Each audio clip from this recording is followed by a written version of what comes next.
Hello, I am Stephanie Joy, the attorney at All Things Social Security and Joy Disability Law. Your video is about to start. I just wanted to remind you that if you click the join button below, you can learn more about the memberships offered at a very affordable price that can give you a little more direct attorney answers to your questions. Have a great day and enjoy the video. Good morning or afternoon. Yeah, it's almost afternoon here. I'm a little late. Um, just going to share with you a goings on that occurred when a person who wins their claim and has some back benefits coming to them and doesn't see them arrive, despite the fact that the SSA has the banking information and all should be well and good.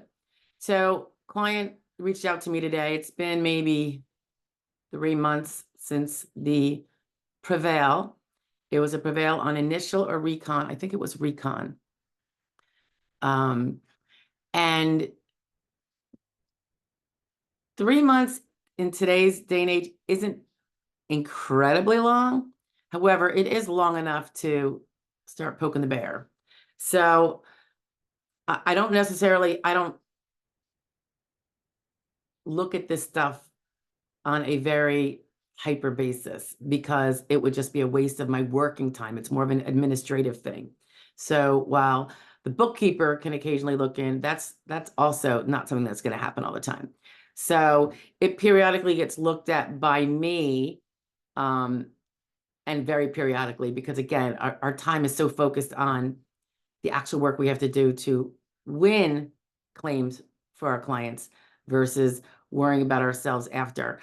Not that we don't have to worry about ourselves, but we do that more of a, 4 times a year thing. Okay, so client reached out, and usually when I don't hear anything, like we leave it off as, okay, you've got your award, you should be getting your benefits soon. And I believe she's getting her monthly. She just didn't get her back benefits. And they're not all that huge, but it's huge enough to care about. So that seems to be the case. And so I said to her, because I'm generally not really very involved at this, and I'm actually in the middle of hearing week again, so I wasn't about to go and do anything too onerous in the meantime because I have other things on my plate right now. But I said, you can call the field office and ask them about those back benefits. Keep in mind, I didn't know whether we had received the fee from the back benefits yet.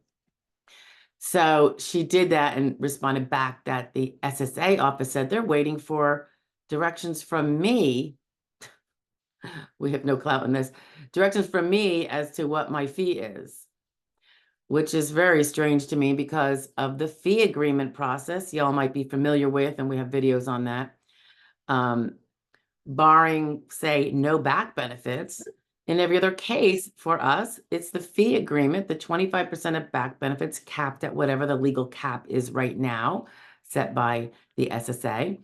So for them to say that made me think, oh, they must have done an internal error.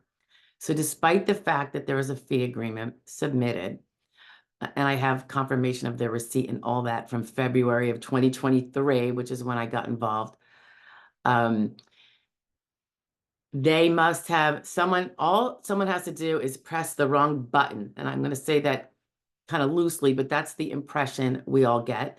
Someone pressed the wrong button. So for the next phase that was coming through, it was saying no fee agreement applies and the attorney will file a fee petition. And then we review the fee petition and we decide and award a fee. Now, as you might recall, a fee agreement is far more protective of a claimant because the attorney, even if they put in 1,000 hours, is not going to get paid an attorney fee for 1,000 hours. And the fee agreement is 25% of back benefits capped at a certain amount. So it is extremely protective of claimants. So they never have untoward fees. And generally, those fees are from the found money of back benefits and paid directly by the SSA. The SSA filters it away from the claimant before they send the claimant the back benefits. Now, if it did a fee petition in this case, it would basically the fee agreement fee is in the red. So it, it it might be another reason why I wasn't high on my list. Maybe when I saw the award letter, I was like, oh, it's, it'll come when it comes. Really, really small, and in the red kind of case, the biggest satisfaction from the case was prevailing for this wonderful person. So I'm sitting there looking, going, oh, they must be expecting a fee petition then. But why would there be a fee petition? So I look into it, and there is no fee petition. There is a recognition of the attorney, the statement that this is the amount of fee that they're going to get, that they withhold for the attorney, blah, blah, blah, blah, blah. So someone just dropped the ball in some part of the administrative process. And that's not that unusual. I won't say it's the majority, but of course, but it happens few times a year for me, and I'm not a huge bigwig. So I did leave a message for the SSA person who apparently has this under her inbox, and I followed up with a letter. I also resubmitted, along with the proof that they got it the first time, the fee agreement, the 1696, all the things that connects the lawyer and makes this happen. I don't know if that part was necessary, but I wasn't sure what they, maybe they're seeing, oh, it's a fee petition case. No, it's not a fee petition case. If it's a fee petition case, the bill would probably be 10,000. No, the fee is far less, far less. So anyway, you might have these bumps. If you're pro se in particular, if you go more than, it used to be 60 days they wanted. Maybe it's a little bit more now because they're really slow, backed up, and there's poor staffing and budgeting and all that. But if you get antsy, I wouldn't do it a week or two later, but certainly I would still go with the 2 months, hold them to that standard. Right now it's been 3. So the client was, pretty patient. So I'm glad she did reach out, and, we're on it. We have a match under the tuchus somewhat. If there is no response, say in 3 weeks, I might just go right to the congressperson. And I hate to have to do that, but there's a client here without her back benefits. And again, they're not that big, but they're big enough to make a difference, right? They could pay a few bills. So anyway, sometimes you just have to do it. This is what happened to us today. I probably should pay attention more to fees and the timely payment of same, but I learned a long time ago that I could be writing 20 letters in 6 months to try to get a properly approved fee released because someone's not pressing a button. And honestly, I don't have time to send 20 letters in 6 months. Anyway, so we'll see how this goes. Just sharing it with you guys. It's the fun of the day. Separately and aside, the other fun of the day was my front loader washer. Yes, we have one. And I don't know if y'all have any of you guys have that, but it gets clogged and you have to pull out the little doodad, but you have to drain the tube first to drain the water that's stuck because the error message went on, the thing didn't run, the water's in there with the clothes. And I do a lot of multitasking, which I really shouldn't do. I ran down there because I know my son had to do some laundry, and I said, just wait, I'll do it while you're at school and you can do your laundry when you get back. So I'm pulling out the plug, kind of like, maybe I didn't have my coffee yet, I don't know. And I drain it. I have everything ready to drain it in this bucket, and then I do the bucket in this other bucket, and then I throw it outside. And when I come down like an hour later, because I'm not going to sit and wait for it to drain. I'm too stingy with my minutes.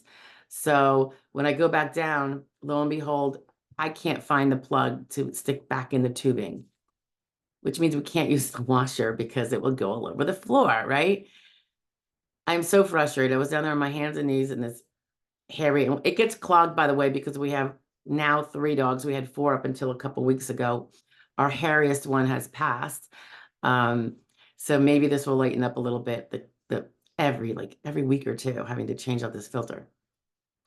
But yeah, I still can't find the plug, and I'm gonna have to take a lunch break and go to Home Depot or Lowe's and see if I can get a plug that will work. It's a really, really tight fit plug, extremely tight fit. But I must have this has happened before where I put it on this little shelf, like right there, and sometimes it does roll. So I usually try to make sure it's not going to roll, or this time I just total brain fog. I'm like, I don't know where I even put it. Did I put it on the shelf? I don't know. That's what happens when you multitask too much. Try to do housewife things, which I've never been particularly good at, and then get back to work. Anyway, I'll talk to you guys later. I'm going to go on that lunch break to Lowe's. Bye now.